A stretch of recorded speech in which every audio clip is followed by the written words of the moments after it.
Emily is hungry after class.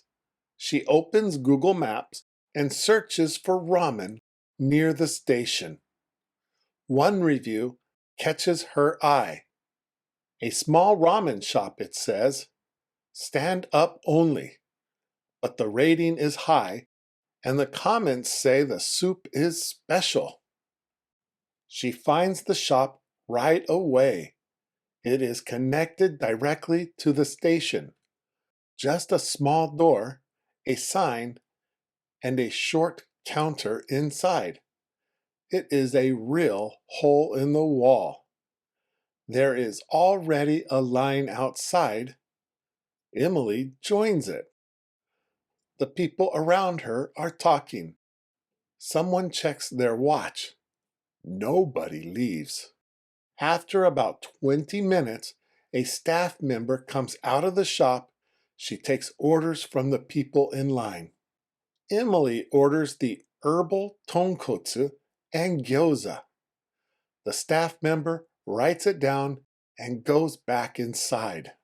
The menu has 3 items: herbal tonkotsu ramen, a pork broth soup with 16 kinds of herbs, a spicy noodle soup the shop calls a new sensation, and gyoza.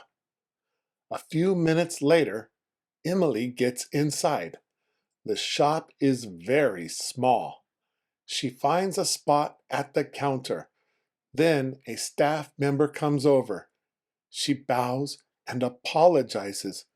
The gyoza is sold out. She is sorry for the mistake. Emily says it is okay. She will just have the ramen. The bowl arrives quickly. The broth is rich and dark. There is a soft boiled egg on top and a thick slice of chashu pork. She takes the first sip. It is deep and warm. She can taste the herbs, but she cannot name them. There are too many. She finishes the whole bowl. The ramen was good, really good. She goes to pay. There is a small sign by the register. No cash.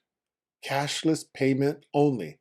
She opens PayPay on her phone and pays. She leaves the shop and heads to the station entrance.